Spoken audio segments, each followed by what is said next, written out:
die laaste dag van Julie, welkom by Fokus. Goeienaand, ek is Lenet Francis. Bietjie later stel ons gas van die Departement van Binnelandse Sake aan julle voor. Maar eers, in verskeie Vrystaatse dorpe teen aan die grens met Lesotho woon duisende burgers van die buurland al jare lank sonder ID's. Baie van hierdie Basotos is vroue wat kinders het by Suid-Afrikaanse mans en die kinders kry bitter swaar want hulle ouers woon onwettig in Suid-Afrika. Maar soos regisseur Karen Dorwiel en kameraman Byron Taylor berig, is daar ook honderde Suid-Afrikaanse burgers in die land, in Oos-Vrystaat spesifiek, wat net so sukkel om ID's te bekom en wie se kinders ook daaronder ly. I'm coming to you right now. We're going to start with pronunciations, okay? Right. Tsepo Mabaso leer 'n groep kinders Engels. Hulle ouderdomme wissel van 10 tot 18 jaar. 'n Gewone skool is dit nie. Yes. Tsepo vertel hoe een van die seuns soveel kinders van Klokkelaan se behoefte aan die Letoteng leersentrum verduidelik. Elke keer soos in die lokasie was, kyk ons na al die ander kinders wat 'n geboortesertifikaat het en loop hulle verby met hulle sakke en hulle gaan skool toe. Dan sit ek nie daar in die straat en ek wens in my hart, ek wens eendag ek kan soos daai kind wees, of soos daai maatjie wees wat nou skool toe gaan. Nie een van die meer as 100 kinders by die leersentrum het 'n geboortesertifikaat nie. Rim, head, cheek, sep, lead, jab, dig, read. Mojalifa en Tankiso kom van Lesotho. Die besies is al van kleintyd in die Vrystaat. Die Suid-Afrikaner Manti Ramosebi sorg vir hulle. Wat se ba? Ke kgolo hobane a kere mangolo a tlhaho. Hobane ba go batla le mangolo a tlhaho. A gona le magahe ka ha hobane ba se bana ana a clinic ke ka kwanwa kere. E ka nna ga ha ba ke fumane defe ya mme wa bona ba kgone hore ba tle ba ye dikolong tse ding. Noon, snooze, Gypsy. Mojalifa en Tankiso woon Tsepo se klas by.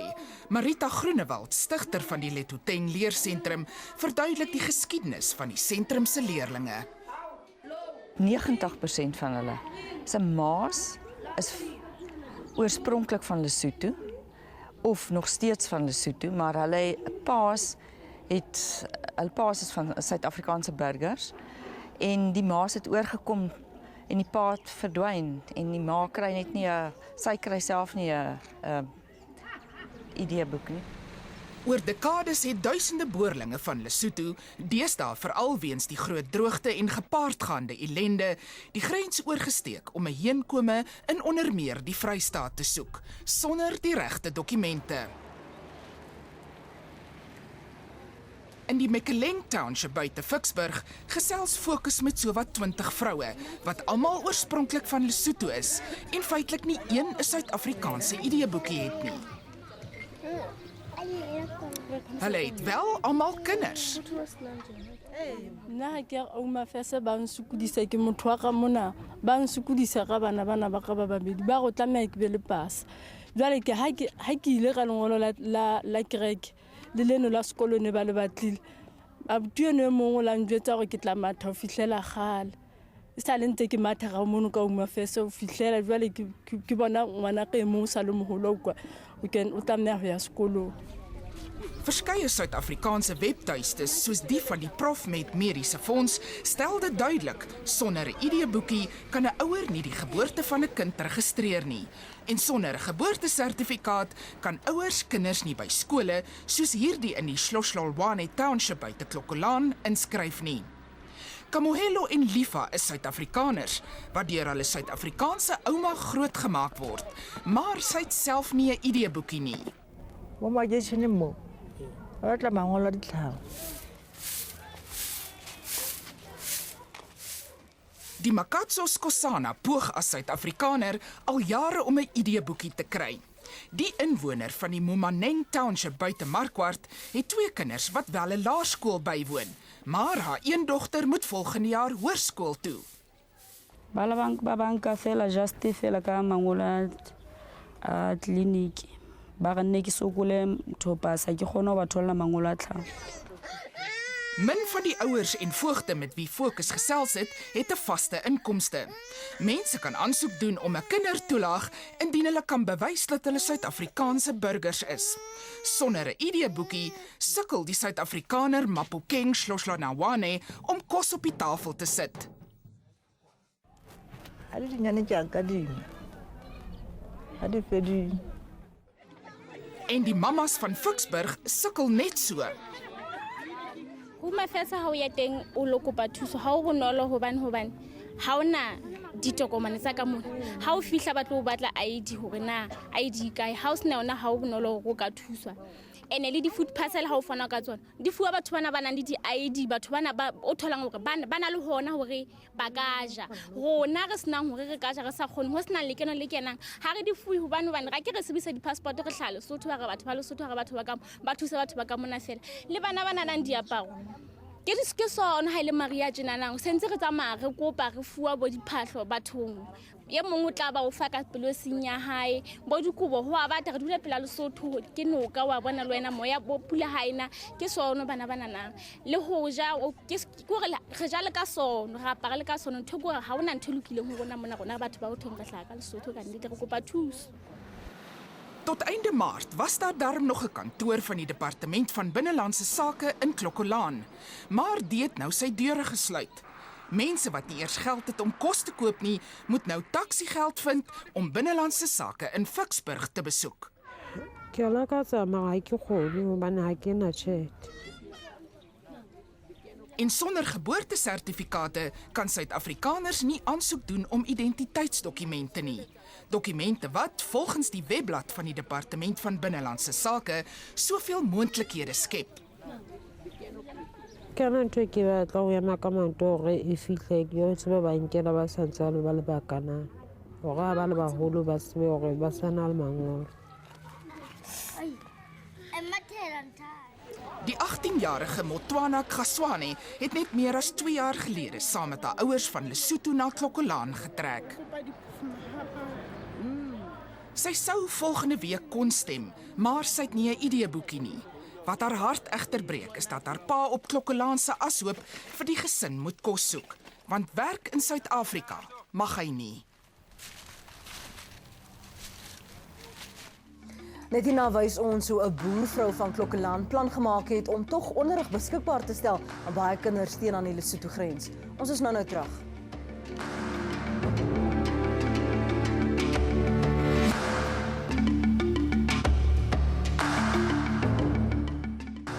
Welkom terug by Fokus. In deel 2 van hulle spesiale verslag besoek regisseur Karen Dorwiel en kameraman Bylen Taylor die Letoleng leersentrum buite Klokkolaan. Hier word kinders onderrig wat nie skole mag bywoon nie omdat hulle nie geboortesertifikate het nie. Om skool by te woon in die winter teen aan die Lesotho grens is nie maklik nie. Die bordkos wat kinders by die Letoleng leersentrum net buite Klokkolaan kry, is dikwels hulle enigste vir die dag en 'n groot aansporing. Vir my gaan dit om hulle magies vol kos te kry een keer op 'n dag en om vir daai kinders iets te leer sodat die lig vir hulle kan skyn weer en dat hulle kan 'n toekoms vir hulle vorentoe bewerk. Boervrou Marita Groenewald het al baie vir die Klokkolaan gemeenskap gedoen. Toe 'n paar maas van die Shloshlowane Township haar net meer as 'n jaar gelede genader het oor 'n al groter wordende probleem onder die kinders, het Marita plan gemaak in die leë geboue op 'n stuk grond net buite die dorp. Hulle het nie geboortesertifikate nie en die skole laat nie meer kinders toe wat nie geboortesertifikate het nie en nie kan ID's kry nie. 106 kinders wat nog nooit kon skool gaan nie, woon die afgelope jaar die Letoleng leersentrum by.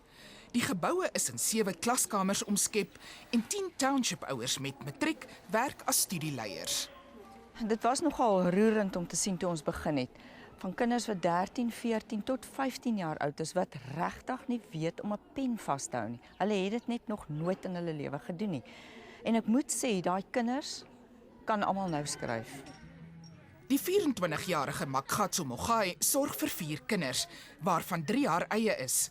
2 van die kinders het dit reg gekry om vir 'n paar dae sonder 'n geboortesertifikaat 'n skool by te woon. Ntabisela paballo bana ba kena mabeneng holo be ke la ga ha ne se ipate bula sekolo sena se ka mona be ke fihla ke ba ntsha kwana ke ba tlisa ka mo. Ondernemings op Klokkolaan skenk mieliemeel, vleis, brood en gas aan die leersentrum. Marita dra ook baie by, maar steeds is die kinders se behoeftes groot. Ons behoefte is kos en klere en skoene en dan sal ek graag, jy weet, hierdie mense wat volunteers wat die kinders leer nou al vir 'n jaar lank iets wou gee. Tsepo Mabaso is een van die 10 studieleiers wat die afgelope jaar sonder 'n sent betaling vir die kinders klas gee. Hy sal 'n salaris verwelkom. Maar deur hierdie hele ding met die kinders, ons gee net om oor die kinders. Ons gee nie op nie. Die kinders, dit is glad nie hulle skuld nie. So dit is wat ons net dryf om te gaan. Tsepo en Marita vertel dat baie van die kinders wat nou so fliks die leersentrum bywoon, vroeër gom gesnuif en gebedel het. Maar die Letoteng leersentrum kan nie al die kinders van die Vrystaat se grensdorpe help nie. Dis nie net in Klokkolaan nie, dit is ek glo in al die dorpe, maar veral hier op die grens, is hier verskriklik baie kinders wat net hier is en hulle is nie geregistreer nie. Iewers met binnelandse sake 'n streep trek.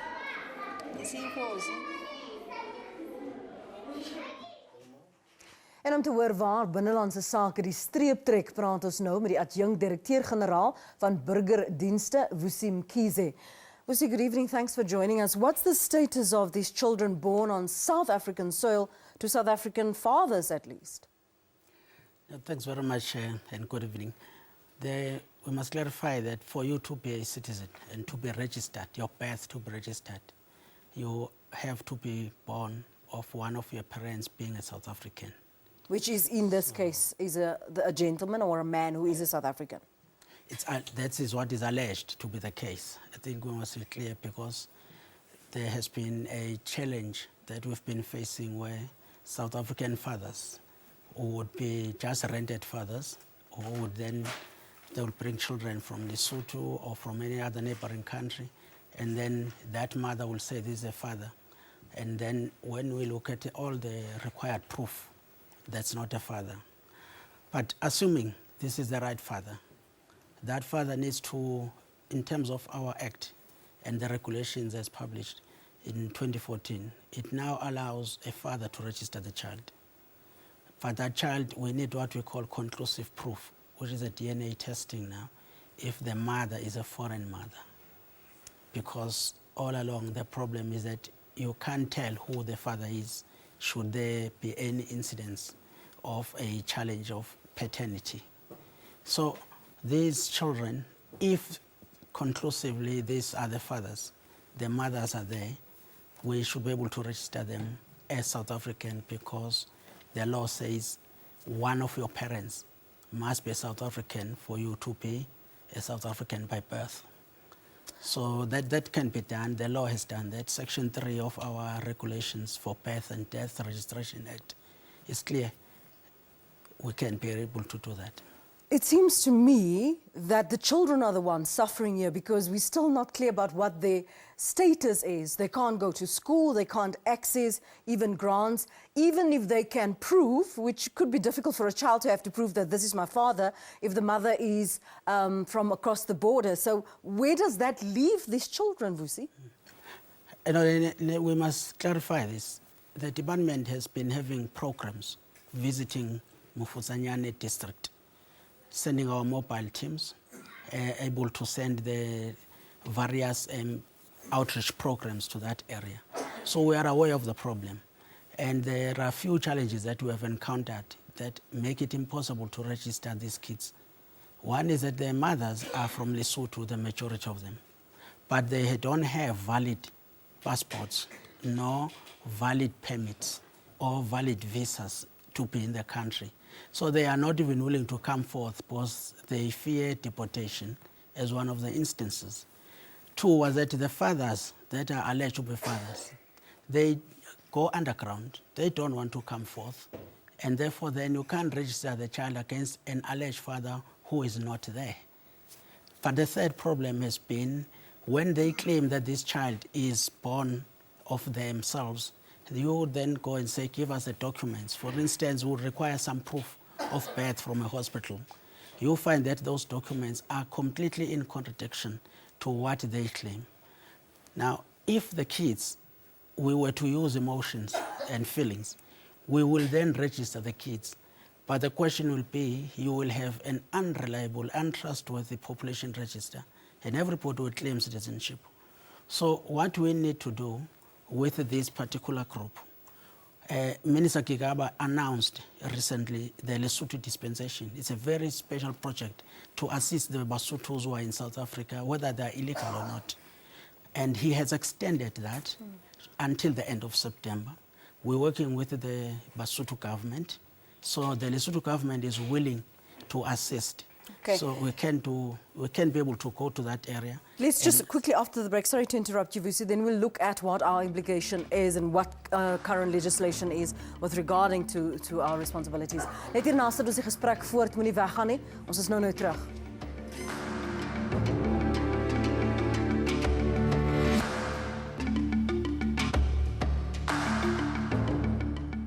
Ons het nou die gesprek voort. Ons gas is die adjunkt direkteur-generaal van burgerdienste by Binnelandse Sake, Vusi Mkhize.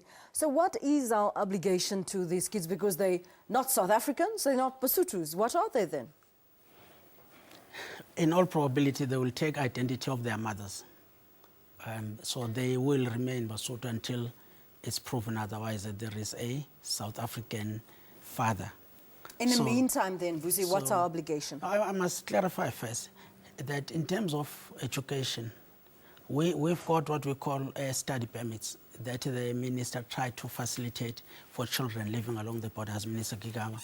Now, those kids, because in terms of education, it's a right, it's a constitutional right. I'm not sure why they are not able to attend school while we are working on this post. Because by law, some of these schools require birth certificates or some form of ID to say so that they don't get into trouble. Yes, but the admission policy of the Department of Basic Education is clear.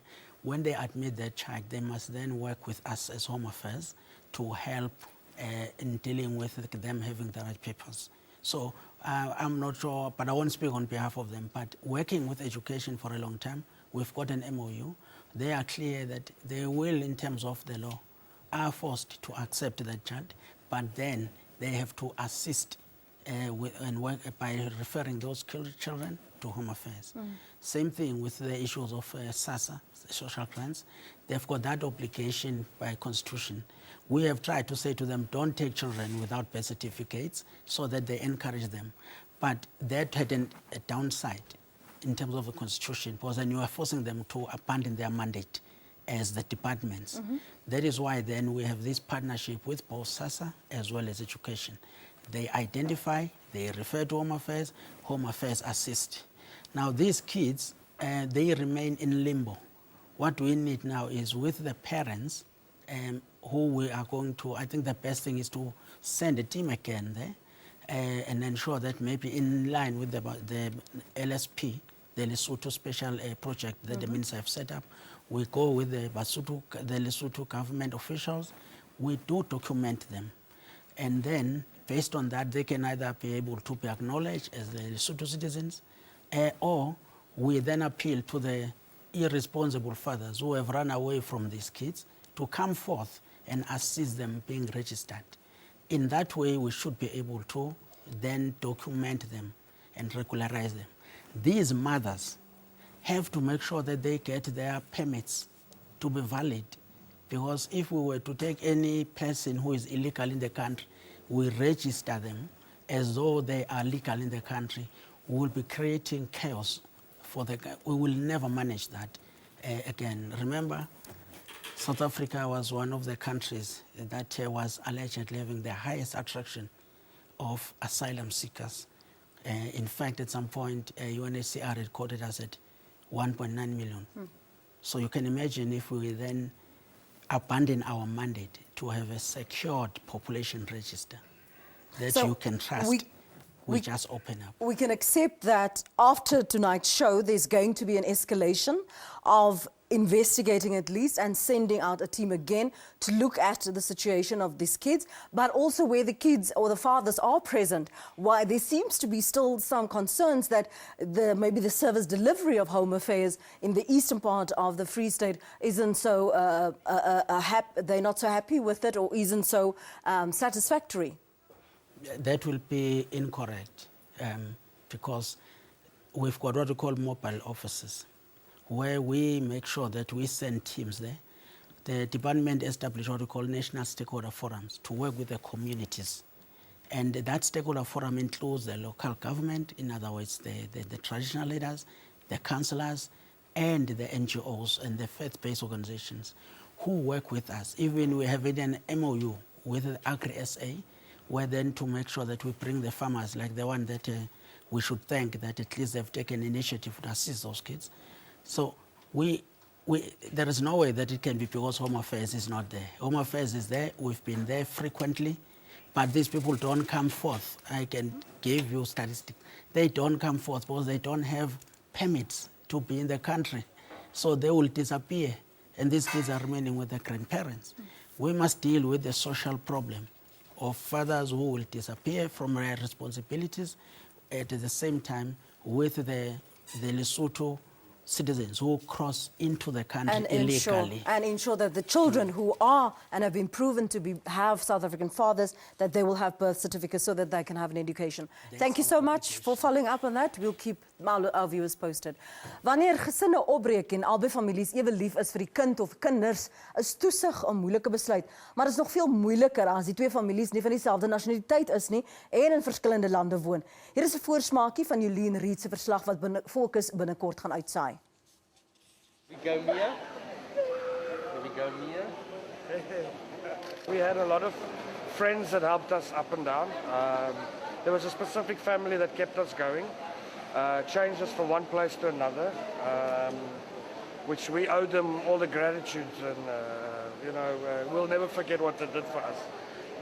If we weren't going to win the court case, we had two other options. It would have been expensive, but we had evacuation options. Eerskomende Vrydag is Pantoffeldag wanneer geld ingesamel word vir Reach for a Dream. Koop jou R10 kaartjie, dis vir 'n goeie doel. En onthou ook om Woensdag jou pluk as burger na te kom en te stem in die munisipale verkiesing. Ons is volgende Sondag aand om 6:00 weer terug hier op SABC 2, wanneer ons hopelik dan nou nabetragting kan hou oor die verkiesing. Maar soos altyd nooi ons jou om terug te praat. Stuur gerus jou kommentaar, jou tweets en jou voorstelle. Skryf net die woord Fokus, gevolg deur 'n kort boodskap en SMS dit na 34444. 'n SMS kos R2. Besoek ook ons nuwe Fokusblad op Facebook. Soek onder by Fokus SABC en volg ons ook op Twitter by Fokus ZA. Van my gas en die res van die Fokus span sien jou dan volgende Sondag aan 6:00 hier op SABC 2. Ons hoop jy het 'n goeie week. Totsiens.